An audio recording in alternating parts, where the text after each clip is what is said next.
Olá, começa agora mais uma edição do programa Espaço Parlamentar aqui na TV Câmara Jacareí, a TV pública da cidade. Aqui você conhece um pouco mais sobre os trabalhos dos vereadores de Jacareí. O meu convidado hoje é o vereador Arildo Batista do PT. E quem vai me ajudar a conduzir essa entrevista é o nosso outro convidado de hoje, o jornalista Aleph Gonçalves. Muito obrigado por ter aceitado essa entrevista e o nosso convite aqui no nosso programa. Eu queria começar essa nossa conversa conversando com o senhor sobre os 1000 dias do governo Isaías Santana. Recentemente ele fez até um evento para lembrar esses 1000 dias. E o senhor, como vereador de oposição, tem sempre falado, tem feito algumas ponderações na tribuna sobre o governo, alguns problemas que têm acontecido. Um balanço desses 1000 dias do governo Isaías, queria que o senhor fizesse para começar essa nossa conversa. Lembrar sempre que, às vezes até a gente usa algumas expressões, pode aparecer um pouco fora do padrão, mas essa é uma propriedade que a gente tem e a gente procura ser natural. A gente tem feito uma avaliação do governo que tem sido um governo que talvez não tenha tanto motivo para estar comemorando essa questão dos 1000 dias. Isso sem desmerecer, logicamente, os profissionais que estão lá, o próprio prefeito, do qual tenho uma admiração pessoal, um respeito muito grande pela pessoa dele, vários dos secretários, a equipe que compõe. Mas é uma espécie de avaliação e a gente tem que ser sincero e apontar aquilo que a gente discorda, mesmo que talvez outros não concordem, mas é papel do vereador. E nesse sentido eu disse que de fato não havia grandes motivos para estar fazendo uma festa de comemoração, exceto pelo fato de ter vencido os 1000 dias. Mas a cidade, ela não apresentou nenhuma novidade, nada que pudesse realmente merecer esse festejo. Mas é óbvio que é um direito que eles têm, é uma festa particular, tem muito mais a ver com a questão partidária do que propriamente do município, até porque não poderia se utilizar da estrutura administrativa da prefeitura, da máquina, esperamos que isso não tenha sido feito, para poder estar fazendo aquele evento, que é mais um evento político, para dar um pouco de, nós estamos aqui, porque o que a população tem percebido na rua é que é um governo que de fato não veio para ficar. Até o momento, pode acontecer uma coisa nova daqui para frente, mas esses 1000 dias de fato não são motivos para comemorar. E é uma pena. A gente vê que o Brasil atravessa um momento econômico muito difícil, mas eu acho que a cidade ela vinha num caminhar, tinha conseguido alguns avanços, estava num crescendo, com uma boa recuperação econômica. Se você perceber o primeiro ano do atual prefeito, ele pôde usufruir de um valor agregado aí do repasse do ICMS na casa de 40 milhões, que não é pouca coisa se você pensar hoje em dia. E daí lá para cá a gente vem acompanhando que há uma involução e, como eu disse, não temos muito o que comemorar. Poucas obras de fato puderam dar aí a impressão de que a cidade estava crescendo. Também não vamos aqui dizer que não aconteceram algumas coisas boas. Acho que nos bairros, de forma geral, alguns bairros, como 1º de Maio, 22 de Abril, o próprio Igarapés, o Jardim Paraíso, receberam alguns serviços importantes, que é a questão do asfalto. Então, assim, não é que a gente está aqui só para criticar. Mas, para a cidade, de forma geral, não houve nenhuma obra que pudesse ancorar o desenvolvimento dela. E isso, para nós, é que norteia um governo.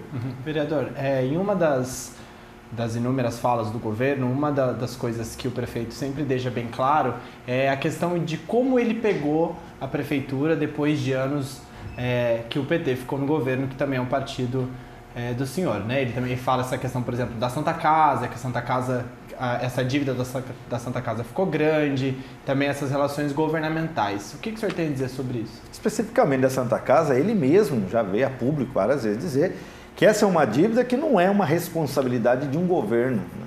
Isso é uma situação que ela se agravou diante de um problema que também foi, lembrar da história, que em 2003, quando o Marco Aurélio era prefeito e decretou a intervenção da Santa Casa, com o apoio inclusive dos vereadores, era necessário naquele momento para que a Santa Casa não perdesse o seu título de uma entidade que pudesse estar recebendo recursos das esferas estadual, no caso, e federal. Então, era necessário aquilo. E, de fato, também não se conseguiu dar um norte naquele momento. E, de fato, aí as questões, as obrigações previdenciárias, né, os encargos sociais, algumas dívidas, inclusive com fornecedores, elas se tornaram esse volume que hoje aí, que uns apontam para a casa de 100 milhões, mas o próprio prefeito também diz que uma parte dessa dívida ela é questionável, que tem muito a ver com questão de imposto de renda, questão de INSS, e é uma coisa que eu acho que em algum momento o próprio governo federal vai ter que dar uma atenção, vai ter que parar, e por senão não é só a Santa Casa de Jacareí, né? Várias Santas Casas, a gente acompanha isso pelos jornais, tem esse problema. Então, e nada também foi feito, né? Ninguém pagou essa conta, então não dá para colocar a culpa que as coisas não estão andando porque está se gastando dinheiro a mais na Santa Casa. Muito pelo contrário. A Santa Casa, ela até melhorou o atendimento, e isso eu faço justiça aqui, a atual administração, porém, ela vem também ancorada na chegada da unidade de pronto atendimento, que foi uma estrutura que ficou pronta no último ano do governo do Hamilton, que o prefeito, sabidamente, deu continuidade, ele colocou para funcionar. Com isso, você tirou da Santa Casa aquele velho problema, né, principalmente ali na porta de entrada, que é o pronto-socorro, onde se confundia muito. As pessoas chegavam ali, por exemplo, umas com dor de cabeça, outras com uma dor no peito, que poderia ser um infarto, outras pessoas simplesmente com uma diarreia, né, crianças principalmente, e ao mesmo tempo chegavam pessoas acidentadas, baleadas, pessoas que sofrem algum tipo de acidente aqui nas rodovias que nós temos, que obviamente isso transformava essa recepção em algo assim muito triste, muito deprimente. Então, como eu disse, uma pessoa que chega com uma dor de cabeça ficava com a sensação de estar num lugar terrível, e aquilo acaba agravando.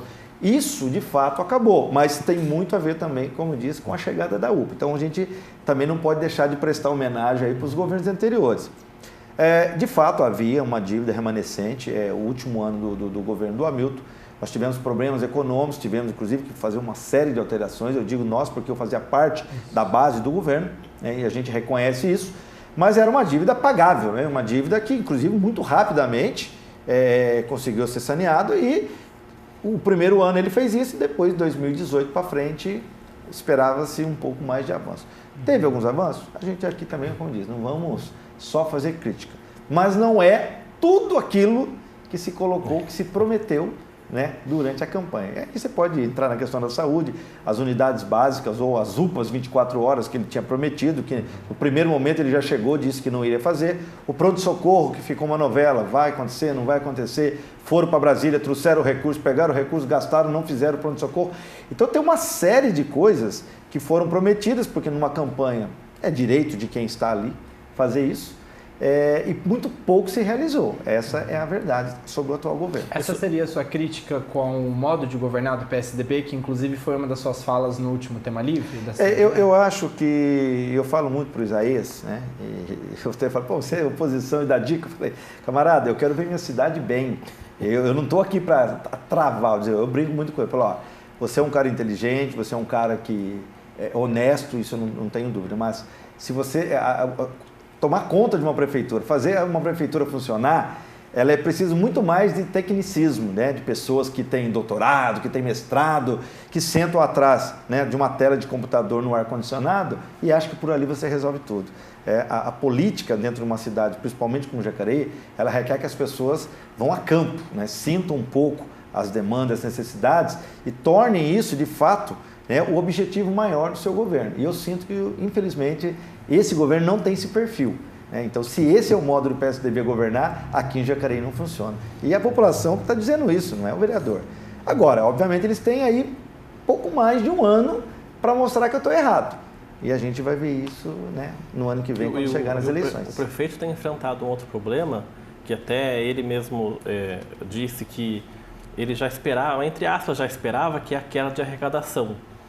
Mas é um contrassenso por parte dele, porque quando foi votar a lei orçamentar, ele fez uma previsão de 20% maior e arrecadou menos. Uhum. Como é que o senhor viu essas duas medidas aí? Inclusive, no dia da votação, se alguém buscar nos arquivos, vão ver que eu fui um crítico, porque assim, otimismo eu sempre serei a favor, mas precisamos ter pés no chão. Eu dizia que era assim, fora da realidade você superestimar um orçamento em 20%, no momento que o Brasil vive uma das piores, se não uma das suas maiores crises econômicas, né, e fiscais dos últimos tempos. é sonhar com algo muito, muito difícil. Além disso, né, e a gente vai apontar isso daqui para frente, os nossos discursos serão muito fundamentados nessa questão, que a gente não conseguiu enxergar nesse governo, né, uma ação ou ações, né, fundamentadas na melhoria da arrecadação própria, da fiscalização tributária, que você olhando os números, você percebe que as quedas acontecem justamente na contribuição do município na questão dos impostos, por exemplo, no ISS, no ITBI e no IPTU. Com isso, afeta diretamente na composição do índice do ICMS, que é aquele bolo, né, que se arrecada principalmente aí da questão das empresas, né, que vai depois ele volta baseado no seu índice. Quando você fortalece a sua arrecadação interna, ela aumenta essa participação no índice do ICMS. E aí você traz um pouco mais. Foi o que aconteceu em 2015 no governo do Hamilton e em 2017 apareceram aqueles 40 milhões. Houve uma queda em 2018, mas ainda assim foi superavitário. Já em 2019, que aí é o primeiro ano do trabalho do atual governo, você percebe que é uma queda abrupta. E se você acompanhar agora os números, você percebe que vem caindo sistematicamente e não é por conta do fator econômico, é porque está faltando um trabalho interno para você melhorar o sistema de arrecadação. Você precisa inovar, você precisa buscar novas ferramentas. Eu me lembro que quando Jacareí, o Marco Aurélio assumiu em 2001, a dívida do município era exatamente igual ao orçamento anual. Era perto de 146 milhões. Ou seja, era o que se arrecada. Zero. Praticamente, se você pegasse o dinheiro previsto na arrecadação, você pagaria as contas, que não é assim que funciona. E os funcionários, e as contas e tudo mais, né? Os custeios e tal. Então, ali o Marco Aurélio começou todo um processo de modernização, foi buscar financiamento federal, estadual, fez parcerias, inovou e com isso você fez com que a arrecadação do município fosse maior ou se tornasse independente dos repasses que vêm tanto do governo federal como do governo estadual. E isso é o exercício que você não pode perder. Você pode enfrentar as crises, mas o dever de casa você não pode deixar de fazer. Sobre isso, o senhor acha que o prefeito errou em não aumentar, não reajustar, por exemplo, os valores do IPTU? Tem esse fator, né? Dá para você jogar aí uma faixa de 15 milhões hoje que deixa de se arrecadar por conta dessa ação. E como eu disse, o problema não é só os 15 milhões. É que quando você faz a composição do ISS, do IPTU e do ITBI, vai afetar a sua participação no ICMS, no retorno do ICMS. Entendi. Vereador, também agora falando um pouco sobre a parte boa, né? O que você diria de elogio sobre o governo do PSDB nesses anos? Eu vi uma coisa que assim me agradou muito, e isso, quando eu estava como vereador, cobrava muito do nosso governo, era justamente a parte de infraestrutura nesses bairros mais carentes. E eu vi isso, né? Nós fizemos uma parte, eles complementaram com muita propriedade, a questão da pavimentação no 22 de abril, no 1º de maio, né? Fizeram não só a parte interna, como também a chegada, a avenida de acesso, algumas ruas que acho que ainda estão interno lá na região de Igarapés, na região do Panorama, ali na Rua do Lago, na Rua Serra Negra. Eu acompanhei esse trabalho, assim, foi uma coisa que eu elogio. São ações pontuais, mas que para aquela população faz uma diferença muito grande. Eu acho que nós deixamos um pouquinho a desejar nisso aí. Mas acho que tem um avanço em dar continuidade, por exemplo, nas 5 creches que começaram no governo do Hamilton. Eles terminaram essas 5 creches e estão construindo mais 2. Uma já foi entregue, que é no centro da cidade, e a outra na região do Maria Amélia. São pontos positivos que eu destacaria aqui. No começo, uma coisa que eu elogiei muito, mas depois, infelizmente, parece-me que sumiu, que é a questão da operação tapa-buraco. Que eles começaram assim com uma qualidade muito grande, um serviço muito bem feito, e foi motivo de elogio meu, porque de fato era um serviço bem feito. Hoje eu já vi que esse serviço também já sumiu um pouco do mapa. Tenho visto o esforço de algumas pessoas, né, lá da infraestrutura, mas já caiu um pouco essa qualidade. Os serviços de coleta de lixo, de capina, a gente sente isso muito, principalmente da capina, na época que vai entrar agora, que é a época de chuva. E aí a gente vai poder fazer uma nova medição. Porque nos primeiros anos a gente percebeu que deixou um pouco a desejar, faltou um pouco de coordenação. o mato cresceu demais, muita reclamação, e isso obviamente atinge o nosso trabalho, porque a demanda acaba chegando na porta do vereador. Sim. É outra questão que para mim foi uma decepção, que achávamos que eles dariam um show, né? É a questão do uniforme das escolas, que infelizmente mostraram que eles são muito ruins para fazer licitação e compra de uniformes, né? E não estou eu que estou falando, todo mundo viu, acho que só a TV local aqui foi matéria para o ano inteiro. Para a gente encerrar esse bloco, eu queria que o senhor falasse ainda sobre o seu primeiro mandato de vereador, que o senhor foi presidente da casa em 2015 e 2016. As suas contas de 2016 foram aprovadas pelo Tribunal de Contas e hoje em dia a gente vê aí a reprovação de vários políticos que têm as suas contas reprovadas e a sua foi aprovada. Como é que o senhor viu esse sentido dessa análise? Olha, eu já tinha recebido um feedback, né, já um prévio, que parece que me tinha corrido tudo bem, mas hoje oficialmente chegou a esta casa, acho que estava nas suas mãos.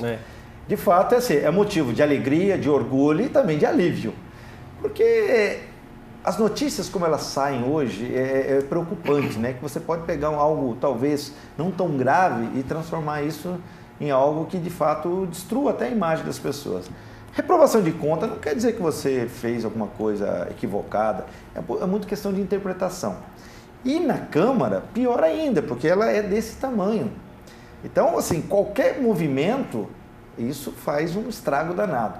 Então, eu fiquei muito feliz que a de 2015 já haviam sido aprovadas e agora chega a de 2016. Então, que mostra que, pelo menos, se eu não fui uma excelência, eu fiz o dever de casa, cumpri aquilo que diz, né? A gente fazer uma gestão transparente, uma gestão que, de fato, otimize os recursos públicos, porque o dinheiro que se usa aqui não é do vereador, não é dos vereadores, é da população. E essa casa ela tem uma importância no crescimento e no desenvolvimento da cidade, né? É o contraponto do executivo. Então, quando o dinheiro é bem aplicado, de fato, eu sinto que a população ela foi bem representada.